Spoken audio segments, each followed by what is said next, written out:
안녕하세요. 바누투자 커뮤니티 주식 분야 양성소 멘토를 맡고 있는 이빨 톡톡입니다.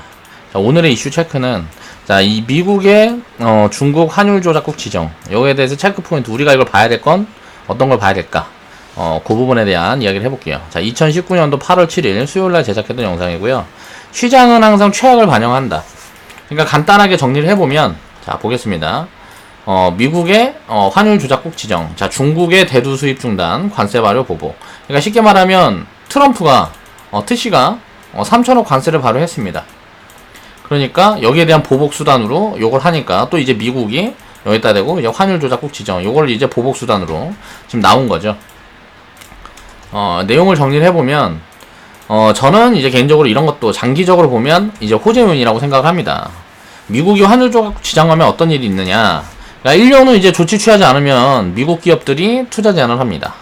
할 수 있고, 해당국 기업의 이제 미 연방정부 조달 계약 체결 제한, 자, 국제통화기금의 추가적인 감시 요청, 뭐 이런 제재 조치에 나설 수 있다.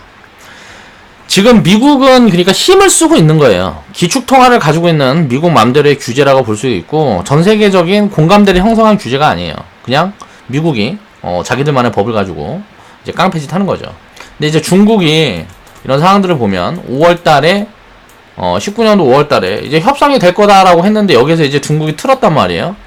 이제 미 대선이 얼마 남지 않고 뭐하고 했으니까 시간을 끄는 게 유리하겠다.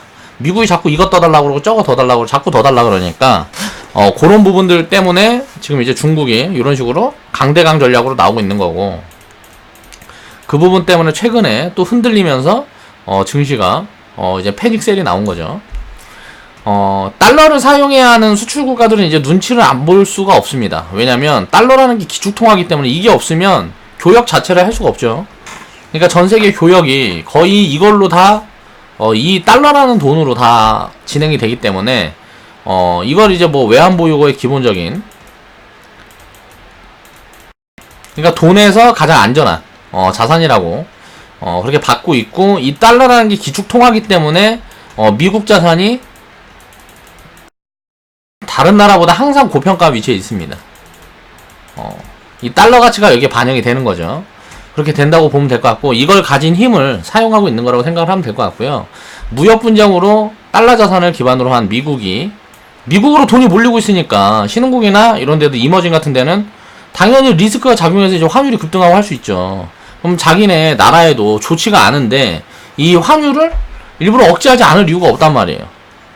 그런데 이제 중국이 요걸 가만히 내둬서 이렇게 됐다. 그러니까 2008년도에 뭐야 이거? 2008년도에 보면 2008년도에 중국이 이제 7위안 여기서 이제 환율을 잡았는데, 지금 우리나라 같은 경우도 밸류를 보면 이때랑 비슷한 밸류잖아요.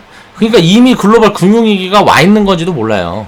그러니까 미중 무역 분쟁이라는 이 자체가 글로벌 금융위기만한 이제 리먼 사태가 부도나고 금융이 문제가 생겼던 그 구간에 대한 만큼의 리스크다라고 투자자들이 다 생각하고 전 세계 밸류가 여기 수준에 맞춰져 있다 라고 생각을 하면 될 것 같고요.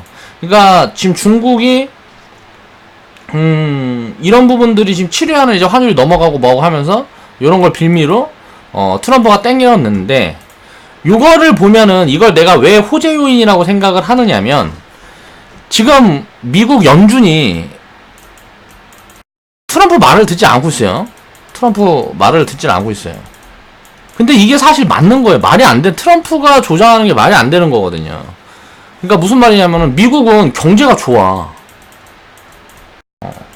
트럼프도 맨날 트위터에다 자랑하는 게 뭐냐면, 야, 전 세계에 있는 돈이 미국으로 흘러 들어오고 있다. 그러면서 그래갖고 이제 신흥국이나 뭐 이머징 시장 같은 경우는 환율이 당연히 안 좋고 리스크 요인이 부각돼서 그런 나라들은 죽겠는데, 여기다 대고 야 임마 환율 관리해라 이러고 있는 거니까 지가 하고 싶은 말만 하는 거죠.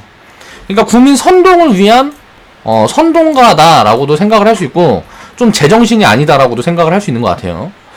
그러니까 미국 연준을 압박하기 위한 카드 중에, 근데 이제 트럼프는 제정신이 아니어도 똑똑하죠. 그거는 우리가 인정을 해줘야 될 것 같아. 그러니까 미국 연준이 이번에 보면 뭐 금리 인하를 0.25bp를 뭐 0.25%를 인하를 할 거냐, 0.5%를 인하를 할 거냐, 요걸 가지고 많이 많았는데 여기에다 기대를 하고 있는데 지금 경제가 좋고 뭐하고 하는데 이거를 금리 인하를 많이 한다는 것도 부담이거든요. 왜냐면은 버블로 가면 이 버블이 나중에 붕괴될 때 누가 책임질 텐데, 누가 책임질 건데 이거. 미 연준에다 사람들이 뭘 할 거 아니에요 이거. 트럼프는 뭐라 그러겠어요. 내 덕이다 막 한 다음에 잘못된 거 있으면, 만약에 잘못되고 뭐하고 하면 미 연준 탓으로 돌리겠지 이제. 뭐 요런 것들을 만들기 위한 이제 압박용이라고 생각을 할 수도 있다는 거죠. 그렇다고 하면 어떻게 될까요? 이게 왜 호재 요인이냐? 그러니까 금리를 낮추면 어떻게 될까요? 미 연준이 금리 인하 폭을, 우리나라는 지금 이제 1% 정도 벌어져 있습니다. 근데 이게 0.75%, 그리고 0.5%. 우리나라가 미국보다만 금리를 낮추는 폭이 둔화가 돼. 우리나라가 경기가 안 좋으니까 금리를 낮춘다 그래도, 미국이 만약에 한국보다 인하폭이 크면 어떻게 될까요? 당연히 외화는 들어와요. 한국으로 들어온다고. 그럼 외국인 돈이 들어오면 어떻게 될까요? 당연히 증시가 움직일 수 있는 거죠. 그러니까 달러 약세로 간다는 걸 인정을 해야 된다는 거예요. 이걸 만들기 위해서 자꾸 트럼프가 더 심하게 막 이렇게 하는 거다 라고도 이제 생각을 해볼 수가 있습니다. 지금 미중 무역 분쟁이 격화되고 뭐하고 하면 미국 연준은 엄청난, 이게 뭐라 그래야 되면 압박을 받고 있을 거란 말이에요. 예를 들어서 여기에서 제대로 대처를 못하게 된다 그러면, 여기서 미경제가 뭐 이제 침체 국면으로 들어가고 뭐하고 하면, 이제 그때는 금리 인하하고 뭐하고 해도 이게 유동성이 살아나질 않으니까 한참 해야 되기 때문에, 지금 또 여유가 많이 있으니까, 지금 미국도 2.5% 정도까지 벌어져 있고 우리나라는 지금 1.5%잖아요. 그러니까 여기보다 폭이 1%나 많으니까 이거를 낮추는 폭도 굉장히 많이 할 수 있단 말이에요. 이걸 만약에 1%까지 낮춘다 그러면 1.5% 인하를 한다 그러면 유동성이 엄청나게 공급이 되는 거고, 요걸 1%까지 뭐 예를 들어서 0.75%까지 이렇게 낮춘다 그래도 우리나라랑 격차만 줄어들면 이제 이거는 나쁘지 않다는 거예요. 이 격차를 우리 한국도 유지하면서 가야 되는 게 뭐냐면, 우리나라는 이제 가계부채 문제가 굉장히 심각합니다. 한국은. 그래서 제가 생각했을 때는 금리 인하를 미국이 급하게 한다 그래갖고 한국도 미국 금리 인하를 급하게 할 수가 없다는 거예요. 내가 생각하는 건 그래요. 근데 모르겠어요. 내 생각대로 이제 뭐 움직여 주는 건 아니니까 그런 부분들은 좀 봐야 되겠지만, 이 가계부채가 증가하면 할수록 이런 부분들이 부담 요인으로 작용하기 때문에 한국은 미국보다 더 부담되는 구간이다. 그래서 미국이 금리를 많이 낮추고 우리나라 금리를 낮추는 폭이 줄어들면 우리나라한테는, 한국에는 긍정적인 요인이다. 그래서 호재 요인이라고 저는 이제 생각을 한다는 얘기를 하는 거예요. 그리고 또 단기적으로 보면 이게 1년 후에 이게 환율 전쟁으로 치닫을 거다. 이거는 교역이고 뭐가 안 하겠다는 소리예요. 그러니까 교역이고 뭐 규모를 확 줄여갖고 중국은 이제 뭐 금융위기 막겠다는 소리라고. 이거는 최악이에요, 최악. 최악의 상황을 중국이 만들 거냐 안 만들 거냐. 안 만들 확률이 당연히 높다는 거예요. 그럼 이렇게 되지 않고 1년 안에 시정 조치를 해갖고 미국한테 동의만 얻으면 어떻게 돼요? 이건 아무것도 없는 거예요. 그냥 없어지는 거란 말이에요. 그러니까 이거는 단기적으로는 이제 1년 안에는 큰 리스크 요인이라고 볼 수 없는 부분들인데, 자, 연준에서는 어때요? 미 연준에선 이제 9월달 되면 어떻게 돼요? 실질적으로 이제 해야 된단 말이에요. FOMC 회의를 하잖아요. 여기에서 이제 발언을 어떻게 하겠어요? 자, 이런저런 불확실성이 커졌다 어쩌고저쩌고 하면서 금리 인하를 할 수 있는 그런 포지션들이 지금 오고 있다고 보고 있는 거죠. 그렇게 된다 그러면 달러는 약세로 가고, 지금 우리나라가 환율이고 뭐고 이렇게 심하게 흔들리는 이유는 달러가 강세라서 그래요. 달러 약세로 돌아서면 우리나라 나쁠 게 없다는 거죠. 그런 부분으로 보면 될 것 같습니다. 그리고 또 지금은 만약에 이렇게 달러 약세로 올해 하반기에 만약에 진행이 된다 그러면, 지금 환율이 1200원이 넘었잖아요. 환율이 1200원이 넘었기 때문에 지금 보면 자동차 회사들 보면 실적이 겁나 잘 나오고 있습니다. 가이던스 다 넘어가갖고 이게 지금 서프라이즈가 나오고 있어요. 계속 이번 2분기도 마찬가지고.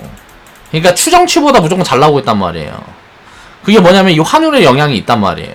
2분기에도 올라갔다 내려왔고 이번에도 올라갔다 내려왔고, 이 구간에 이제 수출이 들어가는 거는 우리나라 수출국이기 때문에 반도체라든가 자동차 쪽은 오히려 실적이 잘 나올 수 있어요. 이런 부분들이 안정만 되면. 이게 올라가고 막 끊임없이 치고 올라가면 규모가 줄어버릴 테니까, 이 전체적인 규모가 파이가 줄어버릴 테니까 이건 문제가 있겠지만, 여기에서 이 위에 단에서 안정적으로 1250에서 1150에서 1200에서 왔다 갔다 하면서 많이 놀아버리면 이러고 나서 달러 약세가 진행이 되면 어떻게 돼요? 달러 약세가 진행이 되는 순간 이건 이제 유동성이 전 세계적으로 풀릴 거란 말이에요. 그럼 한국 시장도 좋고 또 이런 부분 수출 기업들 실적들도 그러니까 마진이 올라가는 거죠. 이게 예를 들어서 3%고 5%고 실적이 요만큼씩 더 찍힌다는 거죠. 그러니까 이런 부분들을 체크를 한다고 봤을 때 이건 장기적으로 1년 안에 해소된다고 보는 거죠. 저는 이게 해소된다고 보면 이거는 악재가 아니고 오히려 호재 요인이라고 볼 수 있다는 거죠.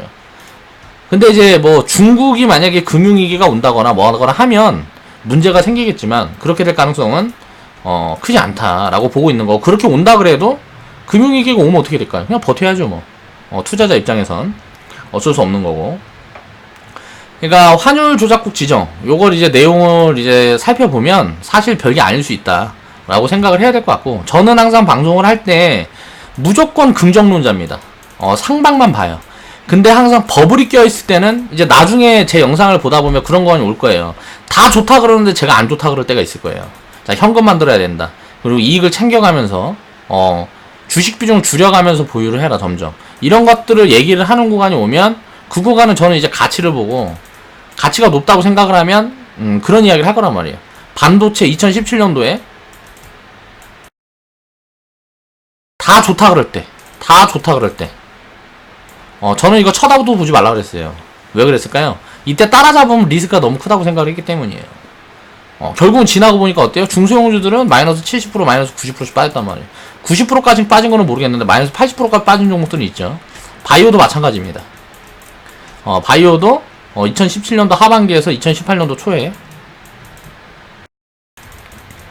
그리고 2017년 뭐 셀트리온 이거 막 30만원 40만원 할 때 이거 무조건 20만원 깨진다 그랬거든요 제가. 20만원 깨질 것 같다고 욕 겁나 먹었어요. 이 과거 영상 찾아보면 이거 다 나와 있습니다. 과거에 내가 이때 20만원 깨진다 그러고 나는 15만원에도 글쎄 라는 생각을 했었어요. 근데 난 10만원이 무조건 산다라는 얘기를 했었죠. 그래서 10만원 15만원 선에 지금 보면 요 근처 왔잖아요. 요 선 어디에서 포지션을 볼 것 같다 라는 이야기들 했어요. 그러니까 난 비싸다고 생각하는 구간에서는 남들이 다 좋다 그럴 때 나는 쌩 깐단 말이에요. 그리고 남들이 다 안 좋다 그러잖아요. 저는 다 긍정적인 얘기만 해요. 항상 역발상적인 얘기만 하는 거죠. 그러니까 그 부분이 정확히 맞아 들어갈 때도 있고 아닐 때도 있겠지만 확률적으로 보면 높다고 생각을 합니다. 왜 그럴까요? 확률적으로 왜 높을까요? 한국에서 주식 투자를 하는 사람들 대부분이 99%가 실패하는 이유는 이건 다 단기적인 성향 때문이에요. 저는 단기적인 예측은 거의 하기가 힘들고 불가능하다고 생각을 하고요. 이 중에 1% 성공한 사람들 탤런트가 엄청나서 트레이딩을 잘해서 매매를 잘하고 자기 관리를 잘해서 수익을 내고 이렇게 가능한 사람들은 상위 1% 정도밖에 없다고 생각을 해요.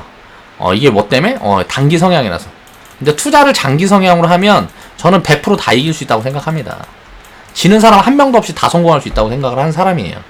그렇기 때문에 요런 생각을 하려고 그러면 어때요? 항상 장기 포지션에 대한 생각을 해야 되고, 안 좋을 때는 좋은 생각을 해야 돼요. 좋은 것만 봐야 돼요. 장이 안 좋다는 거, 리스크가 있다는 거는 항상 싸다는 것과 동일해요. 자, 지금 남들이 미쳐있어. 2007년도 같이 막 미쳐있어요. 펀드 광풍. 펀드 안 들고 있으면 펀드 안 들고 있으면 바보라 그러고 막 이런 시대가 있어요. 이때는 뭐라 그래요? 비싸다 그러죠. 남들은 다 펀드 안 들어서 넌 바보라 그러는데 난 바보 될라 그런다고. 결국은 이렇게 되면 어떻게 돼요? 나중에 버블에서 무너질 땐 처참하다. 요거를 계속 지금 보고 있죠. 신라진이라는 종목은 결국은 15만원까지 움직였다가, 자, 뭐 7,000원 7,000원에서 15만원까지 거의 한 20배 움직였다가 이게 어떻게 돼요? 지금 마이너스 90% 왔죠. 15,000원 깨졌으니까. 이게 기대감으로만 움직이고, 이게 만약에 잘 나와서 뭐가 어떻게 될 수도 있겠지만 이런 리스크한 구간에 잘못되면 한 번에 끝나버리는 거예요. 그냥 절대 끝나면 안 된다는 거죠. 그래서 몰빵도 하지 말라는 거고, 분산하는 방법론에 대한 것도 계속 꾸준히 제가 생각하는 방향성에 대한 이야기를 자주 하고요. 또 쓸데없는 얘기를 너무 많이 했네. 그래서 오늘 이슈 체크 부분을 살펴보면 미국의 중국 환율 조작국 지정 여기에 대한 체크 포인트를 보면 난 이건 장기적인 호재 요인이 더 많을 가능성이 높다라고 생각한다는 내용을 정리를 해봤습니다. 자, 오늘 영상 마무리할게요.